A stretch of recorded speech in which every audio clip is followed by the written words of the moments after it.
Como lo habíamos anunciado, tenemos a una amiga de la casa, una gran profesional, psicólogo, es María Inés Alcalá, y estaremos conversando sobre, bueno, el resumen que les di antes de irnos a comerciales sobre las formas de comunicación, de crear puentes de comunicación con esa etapa de la adolescencia.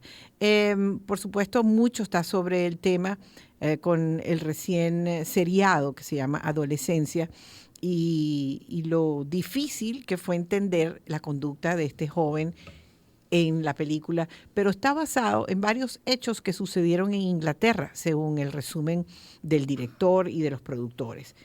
Hola Marines, ¿cómo estás? Hola Goya, ¿cómo estás? Gracias por la invitación y por invitarme a hablar de este tema tan importante en el ciclo de vida del individuo como es la adolescencia. Y tú que eres madre, tú que eres docente, explícame tú, ¿qué crees tú al ver esta película que me dices que la has visto 2 veces por la impresión que tienes de la conducta, de estas conductas? No es novedoso, sino que ya es abierto, ¿correcto? Sí, realmente es una película que deja muchas reflexiones a los padres, al entorno educativo y a la misma comunidad en general y a los amigos o grupos de pares de los adolescentes. Me llamó muchísimo la atención ver cómo los adolescentes, bueno, que realmente ellos están en una constante búsqueda de identidad, de poder encajar, de pertenecer a un grupo. Bueno, y como veíamos allí, utilizaban las redes sociales como una medida también de ser aceptado o, vamos a decir, como lo utilizaban la tecnología de manera afectiva para desinhibirse y poder expresar lo que ellos sentían. ¿Tú crees que las redes sociales son el nuevo código de socialización para las nuevas generaciones? Porque ya es para todo el mundo, para la educación, el regreso a la tecnología, post-pandemia, porque estos jóvenes estuvieron confinados también y esa fue la única manera de relacionarse. ¿Es un resultado del confinamiento y del exceso de pantallas? Yo pienso, Goya, que hay muchos factores que influyen aquí. Sí, es verdad que estos adolescentes son adolescentes de pandemia, lo que estamos viendo ahorita, ¿no? Pero también hay una desvinculación emocional de parte de los padres. No hay comunicación afectiva. Ese sería el porcentaje más alto. Sí, y vemos los papás, yo siempre he dicho que a veces hay padres de algodón, como he leído mucho, y adolescentes de cristal. Tenemos que abrir los espacios con ellos, de una comunicación que sea abierta, sin juzgarlo, vamos a decir, de respeto, de confianza. ¿Por qué ellos pasan tanto tiempo en las redes? Porque tampoco tienen otras alternativas. Nosotros no Ujú. le estamos ofreciendo alternativas. Bueno, pero muchos dicen que es que ambos trabajan y tienen que ser proveedores.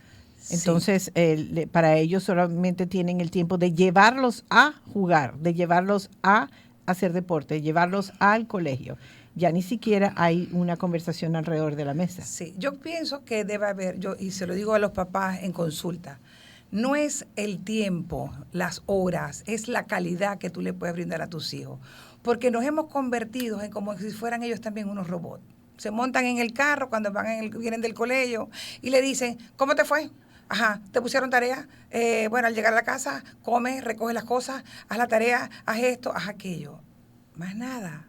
¿Por qué no le preguntamos cómo te fue en el colegio? ¿Cuál fue tu mejor momento?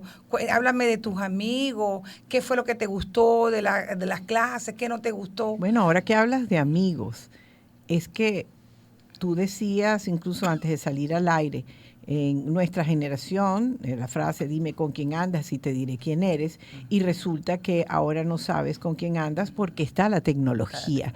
Y es lo que vemos en este caso de este film, que hay una red de amistades donde allí no solamente socializan, sino que también generan esa sensación o esa emoción de descrédito y de no confianza con otro grupo de amigos y crean incluso hasta pandillas, subgrupos. Mira, yo les recomiendo mucho a los padres, y tengo sobrinas con hijos adolescentes, y les vivo diciendo, tenemos que monitorear, supervisar esas redes, esos, hasta los videojuegos. Yo en consulta me he conseguido cosas horribles de las niñas con los videojuegos, abusos sexuales, por ejemplo. No puede ser. Conductas también de los adolescentes que los papás decían, pero si él no era así, y ahora vive agresivo y habla de matar y que no sé qué cosa, porque eso y se altera cada vez que está jugando, eso es que grita, dice insolencia. Bueno, ahí vemos el cambio de comportamiento que está haciendo, vamos a decir, el cerebro se está activando. Y recordemos que en esta etapa el cerebro aún está en desarrollo. Entonces estos muchachos, ¿por qué tienen esas explosiones? Porque todavía no tienen bien consolidado lo que son las funciones ejecutivas, ese control inhibitorio. Por eso es que hay tanta impulsividad en ellos, tanta agresividad. Pero bueno, pero tenemos que ayudarlo, no nos podemos quedar en que aquí, ya está. Bueno, es que mi hijo es así, él se la pasa en el cuarto, él no quiere hablar con uno, él es monosílabo. Pero tenemos que buscar la manera de que él no sea monosílabo. Vamos a invitarlo, vamos a hablar de otras cosas. Mira, yo veo papás que me dicen en consulta, no, doctora, yo le invito a que salga conmigo, pero ¿a dónde lo invitas? ¿Por qué no le preguntas qué quieres hacer? ¿Qué actividad quieres? ¿Qué te interesa? Que yo te acompaño, yo quiero estar contigo, yo quiero ver lo que tú haces. No, lo llevamos a las actividades de los padres. Y eso no es compañía.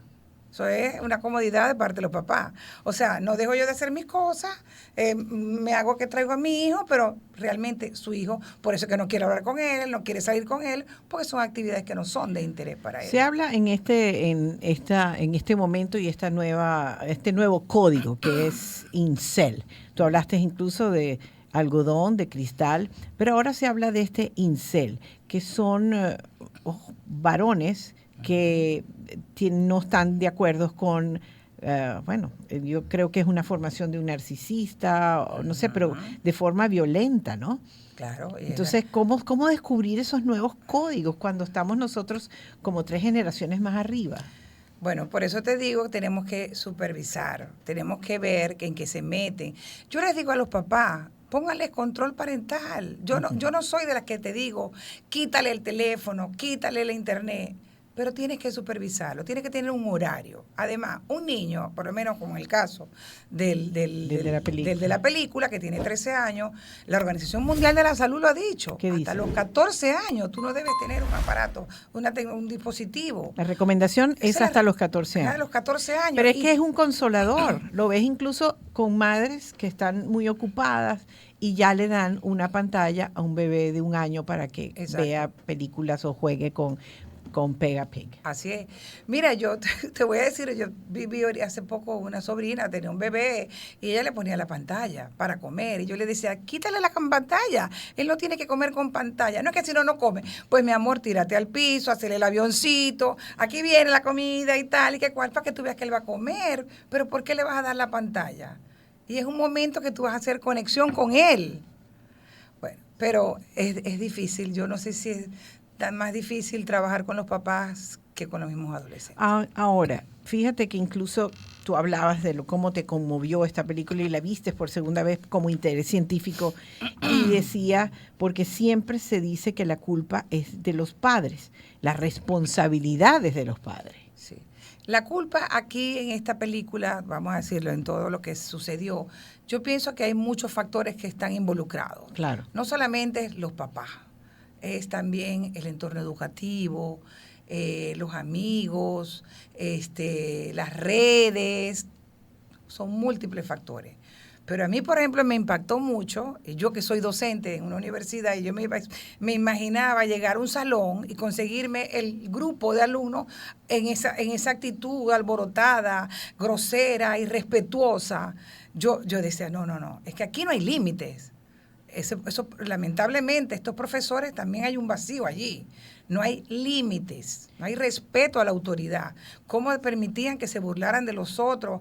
O sea, yo como docente te digo, no puedo permitir eso en un salón de clase. Marinés, se han visto incluso casos de estos ataques de niñas en colegios y lo están grabando y no hacen nada. Claro, o sea, porque hay una ley también que está malinterpretada y que si se interpreta. Pero también son cómplices. Claro. Son cómplices porque tiene que haber algo por ahí. omisión. Sí, exacto, por omisión. Ahora, esta parte también de esta estructura, de este trabajo cinematográfico, hay también algo como validación. En una de las consultas, no quiero hacer spoiler, pero él siempre decía, ¿qué te parezco? ¿Te parezco que soy bonito? ¿Te caigo bien? La validación en los adolescentes. ¿Por qué no hay esa validación? Creo que, como dices tú, tiene que venir desde primero de casa. Sí, y una de las cosas del adolescente es una búsqueda de identidad. Ellos quieren saber quiénes son, qué lugar ocupan en este mundo, qué fortalezas tengo yo, cuáles son mis debilidades. Y es desarrollarle ese autoconcepto positivo. Realmente este muchacho que tiene una autoestima baja, que desde él mismo lo decía, el papá, los mensajes, lo lleva, el papá, fíjate que al final dice, acuérdate, le decía a la mamá sobre los dibujos, qué bien los hacía, el fútbol, cuando lo llevaba yo al fútbol, pero el muchachito dice, perdí el juego o algo, y dice, mi papá me dijo que qué vergüenza. O sea, el papá está descalificando al niño. Entonces, la autoestima de él está baja. Está, mira, muy comprometida aquí. Entonces veías también cuando él le decía a la psicóloga, ¿verdad que yo soy feo, verdad? Porque él está buscando que alguien le diga algo bonito, que él mismo pueda crearse su propio autoconcepto y que sea de manera positiva. Que también es un producto de lo que significa la belleza. Entonces también, si están pegados en la pantalla, o sea, seguramente está viendo, y también estás viendo modelos, estás viendo este tipo de cosas, cómo se deben ver las mujeres, cómo se deben ver los hombres. Y eso lamentablemente crea un estereotipo en su mente de cómo puede ser exitoso. Esa búsqueda, como dije al principio del programa, esa búsqueda de la validación con los likes, con los seguidores. Fíjate que ellos se sentían que al tener más likes, más seguidores, eran más importantes, más populares. Sí. Pero ¿por qué no mostramos la parte buena nosotros en las redes sociales?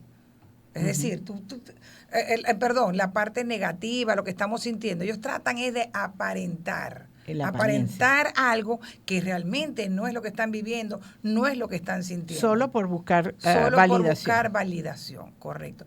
Y eso de la apariencia física, bueno, es la misma presión, como tú dices, los estereotipos. Ellos hay que enseñarles, mi amor, tú tienes que aceptar tu cuerpo. Y si tú te sientes mal con tu apariencia física, tenemos que brindarle alternativas. Haz una actividad física, vamos a decir, una dieta saludable. Porque, ¿qué pasa? Que entonces empiezan, si no está bonita, si no está flaquita, tú no vas a encajar aquí. Y también no solamente vemos lo que nos lleva esa preocupación hacia tu imagen corporal, es cómo se están presentando los trastornos de la conducta alimentaria, que es otro problema que tenemos en los adolescentes, ¿no? Sí, sí. Bueno, ahí son tantas cosas porque es la formación del adulto, como tú has dicho. Entonces, para cerrar esta conversación con María Inés Alcalá, psicólogo, y nuestro tema de los nuevos códigos en la juventud, vamos a decir entonces, hicimos varias recomendaciones durante esta conversación, pero tienes algunas 3, 4, toques, banderas, como lo llaman, para identificar cómo puedo mejorar mi relación con mi adolescente. Ok, si uno quiere mejorar la relación con los adolescentes, yo recomiendo que establezcan espacios, que sí los hay. Espacios donde ustedes puedan comunicarse con sus hijos de manera abierta, respetuosa, sin juzgarlo. Porque cuando nosotros le empezamos a decir a los hijos, no quiero que me digas tal cosa, ya le estás poniendo el freno. Entonces el muchacho, ¿qué te va a decir? No te va a decir nada. Tenemos que más bien, cuéntame, ¿qué es lo que te preocupa? ¿Cómo son tus amigos? Meterse, conocer el mundo de ellos, el mundo de lo que están pensando, de lo que están sintiendo. Si nosotros no nos metemos en ese mundo, pues los hijos se van a ir, o sea, se van a perder en otro mundo completamente negativo. Y viene después la agresividad contra los padres. Contra los padres, correcto. También me parece que nosotros tenemos que poner también normas, reglas claras, ser consistentes. Yo veía en la película, por ejemplo, el niño llegaba, como decían en la película, daba un puertazo y se metía en el cuarto. Y la mamá, una mujer pasiva, nunca le preguntó, ¿qué te pasa? ¿Qué te sucede? sino que lo dejaba allí. Y eso pasa muchísimo. Entonces, ¿qué es Eso lo que se le dice? pasa, Que eso se le eso pasa. se le pasa, eso es la edad. Entonces vemos también, no, déjalo en el cuarto que está tranquilo, pensando que en el cuarto hay control, hay seguridad, y tú no sabes lo que está haciendo. Y les digo algo a los papás, estos códigos no solamente es el incel, en este caso de la película, ¿ok? El incel, la manósfera y estas cosas. Pero ¿dónde me dejas los adolescentes que se están autolesionando? Eso también tienen unos códigos. Claro. Códigos de barra, que si los bins. O sea, también tienen un lenguaje Todos. para comunicarse de ellos, Ujú. con ellos. Entonces, nosotros tenemos que meternos en el mundo de ellos. Yo le digo, bueno, por lo menos mi experiencia como madre. Mis hijos, cuando eran adolescentes, yo me metía en su mundo. ¿En qué sentido? Llegaban las amigas, y yo me sentaba con ellos a hablar. Ay, cuéntame. Y mi hija decía, mami, tú vienes aquí a pasarles el escáner. No es el escáner, es que yo quiero saber con quién andas. ¿Ok? Porque entonces, y eso que ¿qué no estaba, papá? y ¿Qué eso hace que tu no, mamá? Y cuéntame en tu y eso casa. que no estaba el furor en su No punto de había las esa redes. exposición a las redes, ¿no? Entonces, yo siempre digo, no es que te vas a hacer, eso de cuento que mi hija es mi amiga. No. Tu hija no es tu amiga, porque ella no te va a contar tampoco sus intimidades y cosas que a lo mejor tú no vas a, o sea, por respeto, ¿no me entiendes? Sí. Pero sí debe haber una confianza que donde te diga, estoy aquí, ahí está, que te diga tu hijo, mami, estoy con mis amigos, mira tal cosa, y tú sepas que es así. ¿Ok? Bueno, y yo los invito a los papás, hagan ese contacto emocional con los hijos. No es, yo estoy aquí, yo les doy de todo. No es esa presencia física, no es lo material, es la conexión emocional que yo sienta que tengo unos papás que me apoyan, unos papás que son empáticos conmigo, que unos papás que me van a brindar todo el apoyo cuando yo lo necesite. Ahora, y nos queda un minuto. Hemos hablado entonces de espacio, de normas y por supuesto, la compasión en caso de que estén ustedes ya identificaron cuál era el problema de ir a verse con un profesional. Bien, Marinés, ¿dónde podemos ubicarte? Me pueden ubicar a través de mi Instagram, @meme_piso_alcalá, o al 0414-634-7456. En el mismo Instagram la redireccionan a mi WhatsApp. Muy bien. Y ahí podemos tener mayor información. Y no solamente, vamos a decir, parentalhood, no solamente ayuda a las familias, a las parejas, porque muchos de esos, hay madres que están solas levantando a sus hijos, como padres también levantando solos a sus hijos. ¿Es posible ese primer encuentro? ¿Un solo padre con el hijo o la hija? Mi metodología es que yo el primer encuentro lo hago con los padres o uno de los padres, porque yo tengo que conocer la historia de vida de ese adolescente. Claro. ¿Ok? Y posteriormente empiezo a trabajar con el adolescente. Muy bien. Bueno, Meme, gracias. Yo sé que esto es una conversación que se está teniendo mucho a raíz de la exposición de esta serie de 4 capítulos británica que se llama Adolescence, sí, que es producto de la preocupación de estos productores al ver lo que estaba sucediendo con estos jóvenes. Bueno, y de paso es una cultura totalmente diferente a la de nosotros. Los británicos tienen una manera diferente de comunicarse, son más fríos. Entonces nosotros debemos aprovechar que nosotros sí somos un poco más calienticos y más de piel como buen trópico, y aprovechar estas lecciones para poder mejorar nuestras relaciones con la subcultura o con estos códigos y con nuestra propia familia. Gracias, Marinés Alcalá, por estar con nosotros. Identificamos. Gracias, Goya, por esta invitación. Pero me gustaría es que los papás ahorita están abrumados, sí, están, pero busca la ayuda profesional y no es preocuparte, es ocuparte de ese adolescente. Gracias.